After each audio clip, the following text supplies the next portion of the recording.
plays, and you said a lot. And it seemed like you were getting really creative there in that second quarter with some of the play calls. How quickly have you gotten comfortable being able to be creative when you haven't had Jackson in the lineup? Well, it all starts with the running game. And, when you're running the ball well, then it certainly opens up a lot of different things. And I give our offensive staff a lot of credit. It starts off with Kevin Wilson. Kevin Wilson is one of the best offensive minds in college football and continues to come up with great game plans in that meeting room with Brian Hartline and Tony Alford. You think about some of the guys we have in that room, Justin Fry. We got some really bright minds in there, so you go in there and you just come up with different ideas, and the best idea wins. But it all starts with the physicality up front and running the football effectively, and that opens up everything else. Over to the left, Austin Ward, Rivals 97.1. Ryan, you mentioned throughout the week how much respect you have for Michigan State's program, and then I guess quote-unquote new challenge of going on the road, at least for this season, to handle your business as relatively quickly as you all did in the first half. What does it mean? What does it say to you about this team? Well, it didn't exactly start the way we wanted it on offense, and nobody panicked at all. I thought the way the defense played, Lathan got the early interception, and just across the board, we gave up a couple things on the outside and a couple penalties, but after that, you look at it, they did a great job of stopping the run. I thought the defensive line was strong. Tommy and the linebackers were excellent. Just across the board, our guys just played strong, and that when you have that type of back and forth and that balance on offense and defense, and they play against each other, you can see what we did there in the first half. And I thought, for the first half of that third quarter as well, and even maybe into the end of that third quarter, I just think overall we played good football on the road. Certainly not perfect, and then it got a little sloppy in the fourth quarter, but we just wanted to get some guys out of the game and make sure that we got to the bye week as healthy as we could. Looking forward to getting to the bye week, looking forward to getting guys healthy and reflecting on the things that we did well in the first 6 games, but also projecting where we need to be, where we need to go. So great to get this one on the road and get into the bye week. Over to the right, Cameron T. Robinson, The Athletic. Ryan, just kind of thoughts on Travon's day getting back into the lineup, and then you looked like he got banged up in that third quarter. Yeah, we if it was a different game, he probably would have come back in. Just out of abundance of caution, we just decided to hold him out. We didn't feel like we needed to use him at that point. But I thought he ran well. 19 carries, 119 yards. I thought he ran hard. I thought again the offensive line played strong. Tight ends again, times unsung heroes. These guys are working really hard on the edge, and Cade is just a really good football player. But Trey ran hard today. It's good to see him back after last week. Over to the left, Bill Landis, Rivals. Ryan, you guys are, I don't know if you can be more efficient maybe than you've been with the first team offense in there the last few weeks, but you're doing this without a full deck. You've had Trey out a little bit, you had mine out today, you've not had Jackson really.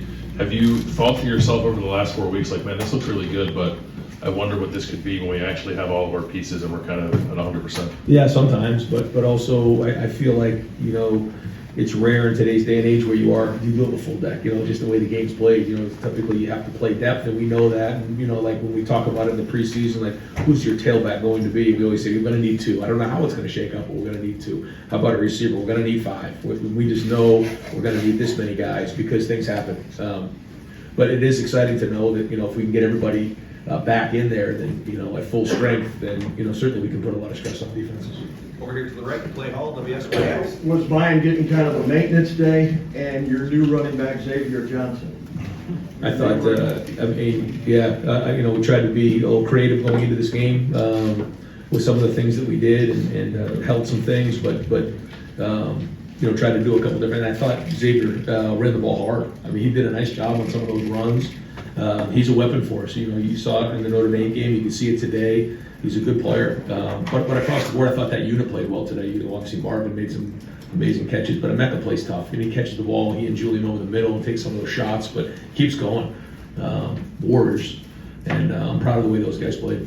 Over to the middle, Tim May, left and row. Yeah, it's close enough. Hey, Ryan, you had a great view of the dive that CJ dropped in on Marvin Harrison Jr. there on the sideline and stuff. And I know we're always asking you about CJ and his play, but today he was, with exception of one pass, and by the way, whose fault was that? But then number 2, he seemed to be quite on. Well, yeah, it was a little bit of a miscommunication there. I could have done a better job helping the two of them, but I thought the best thing was it was like nothing ever happened. We just kept rolling, and that shows confidence and proud of those guys the way that they played. But yeah, that was a tremendous catch by Marvin. I mean, I was amazed. It was like he jumped up and caught it by his ankles. I mean, it was just an acrobatic catch by just a tremendously talented player. So it was fun to watch him out there. But CJ is dead, Yeah, I mean, what can you say about somebody who's throwing the ball like that in 20-mile-an-hour wind? At least it seemed like it was. I mean, it was blowing it a couple of times, and for him to throw it that accurately, that was really well done on the road. It just was clicking. You could see the timing. He was able to step in the pocket. A big part of that is the protection. Like our offensive line did a good job giving him a good pocket. And when you do that, he can do some damage. And I thought he embraced the game plan, worked it, had a good thought process the whole game, had a good look in his eye. The throw, was it 21 to 26? That was a 361 and 6 touchdowns. That's one heck of a day on the road. So, especially in a program as proud as Michigan State coming in here in the first road game, big day for CJ. Bill Rabinowitz, Columbus Dispatch. Your defense is obviously playing very well, but one issue you guys have is the quarterback play. How concerned are you? You pulled Cam out of the game at one point. I'm talking to him, you share what you shared with him, and how big a concern is that? Well, again, I keep looking at it, and we're there. We just don't seem to be making the plays. So we've got to figure that part of it out. I think if it's something where guys just are just creating separation, we can't cover anybody. That's one issue. This issue seems to be that we're there, we're just not quite making the play. So we got to address it. I know we can do that. I know we can. We have the right guys over there, and they're pressing a little bit, but that's okay. They're doing some really good things. So just he's very competitive, and he wants to be great and be the best corner in the country. And so he's a little frustrated. He's got to calm down and play with emotion. Don't let emotion play with you, and get yourself back on track. But overall, I think our defense is playing very, very well. Like you said, I think Tommy's playing at a high level. The D-line's playing. The safety play has been excellent. I think Ronnie Hickman has been a really good leader for us. Tommy's shown good leadership. And I think when you talk about winning on the road, leadership has to show up. Veteran guys have to play veteran. And it looked like, you have to watch the film, it looked like that happened today. Over to the middle, Rob Oliver, Columbus Dispatch. You're winning by 4+ touchdowns. It feels like rinse and repeat. And from this side, it's almost like nitpicking to pick apart. Is that fair to nitpick this team, to look at the cornerbacks, and do you nitpick behind the scenes, say, going forward? Absolutely, yeah, absolutely. And that's a good thing. We get a little defensive because it seems nitpicky at times, but you know what? We want to be the best in the country. That's our goal, and we want to challenge to be the best in the country. So yeah, we have to figure out how we can get better in different areas, and we're not just going to sit here and say it was a great game. We're good. No, we're not. We have to keep building and keep growing, and that's the point that we have to make sure that we address here during the bye week. Okay, here's what we did. These are the past 6 games. They don't mean a thing moving forward. I think you can see what we're capable of, and that's exciting. But any given Saturday, anything can happen. And I'm not sure what happened today in college football, but I'm sure there were some crazy things. I don't know. But these guys are still 18, 19, 20, 21-year-old players. And the competitive stamina is the angle that we've been taking, is to bring it every single week. And I think we're seeing some of that. Ryan, are you still able to be surprised by some of the catches Marlon makes, and what did you think of that last touchdown catch? Yeah, I was surprised. I think maybe if they saw my face on camera, I was like, "What was that?" That was a tremendous catch. And we do see things in practice, but that was special. Over here in the middle, Dan Hope, 11 Warriors. Yeah, Ryan, just to follow up on Travon, it seemed like he was running a little bit of an extra edge there in that first half. Did you see some extra fire from him this week after not being able to play last week? Yeah, I don't know if that's what it was, but I saw it too. I thought he was running hard, he was running physical, he was finishing runs.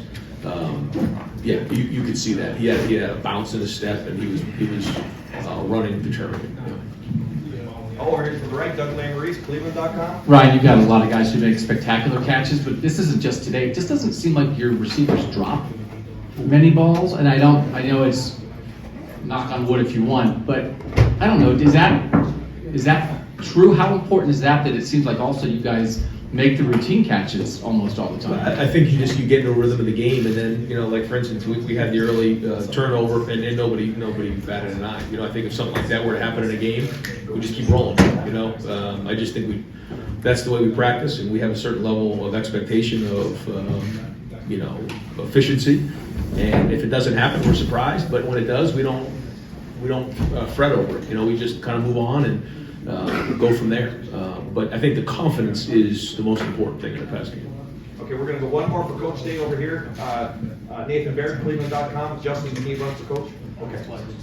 Brian, you used that term like stressing defenses. When it came to Marvin as a prospect and then now, I guess, how did you see yourself someday being able to stress defenses with him, and then how is he surpassing that, or is he doing it in different ways than you expected? Well, I don't want to embarrass him because he's sitting right here, but I'm going to anyways.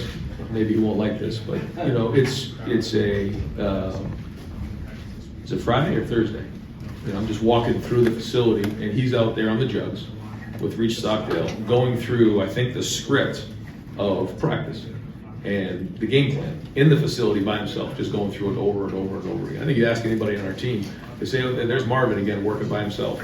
So this isn't something, he's been blessed with a lot of gifts and talent, but he has unbelievable discipline and skill. And when you take a tremendous amount of talent and mix it with discipline and skill, that's what you're seeing right there. And you know, did we see all of that recruiting? We saw some of it, but the rest of it, you know, is a credit to him as a person and his work ethic.